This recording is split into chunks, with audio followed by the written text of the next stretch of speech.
レストラン匠の大月匠です。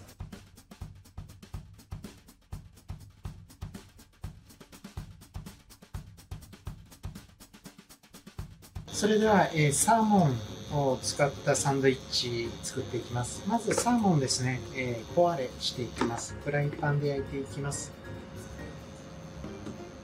今フライパン中火にかけています。そこにオリーブオイルを入れます。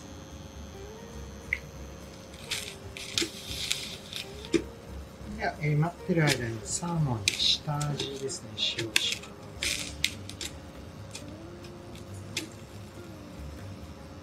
今回は焼いた後、皮は使用しないので、皮の面には使用しなくて結構です。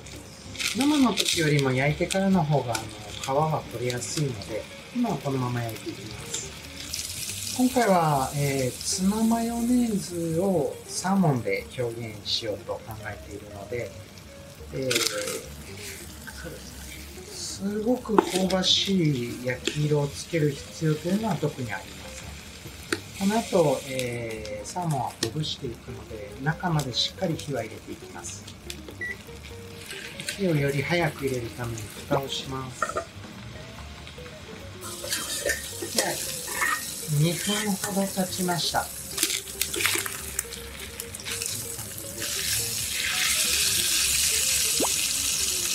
引き続き火を入れていきます。火力は中火と弱火の間ぐらいになっています。さらに2分ほど経ちました。中まで火が入っているかどうかは実際割ってもらって確認していただければいいかなと思います。まだ火が入ってないようなので、このまま引き続き加熱をしていきます。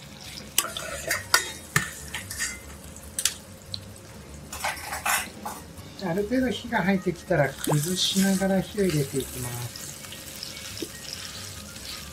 まだ火が入ってないので、もうしばらく蓋をします。それでは開けます。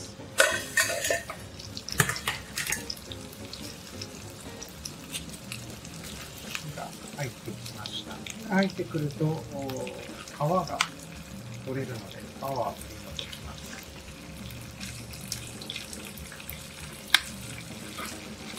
ほぐしている段階で、中骨があるときはその中骨も取り除いてあげてください。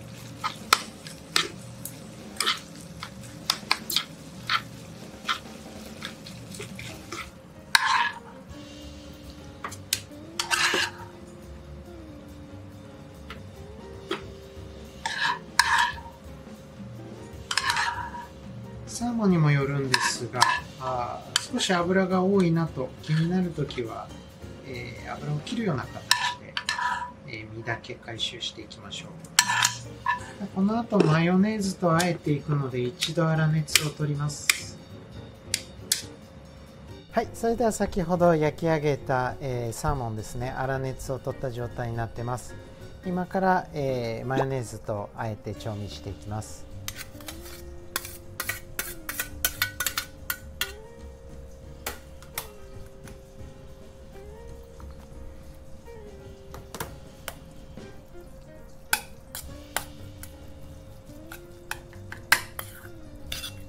さらに、ハーブのディルと、玉ねぎのみじん切りを入れていきます。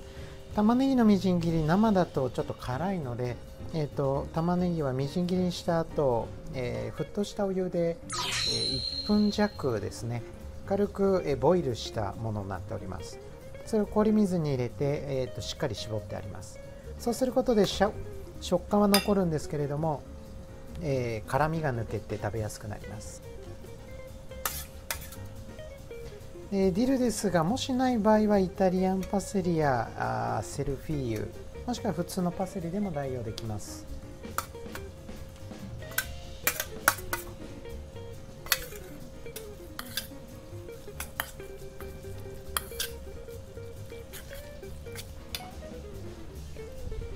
少し白胡椒を入れます。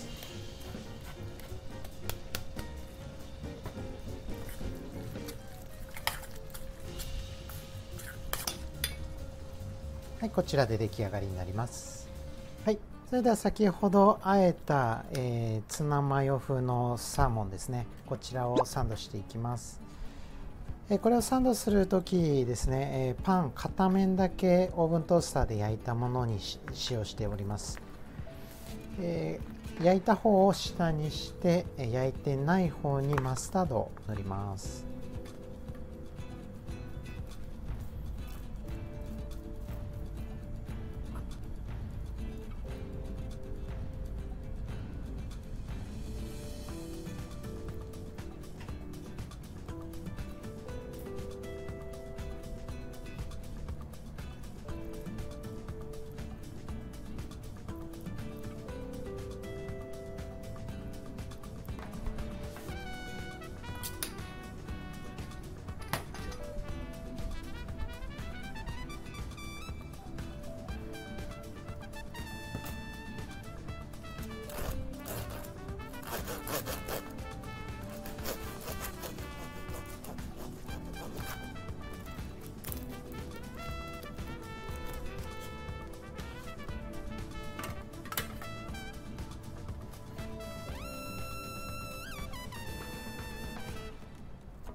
はい、完成になります。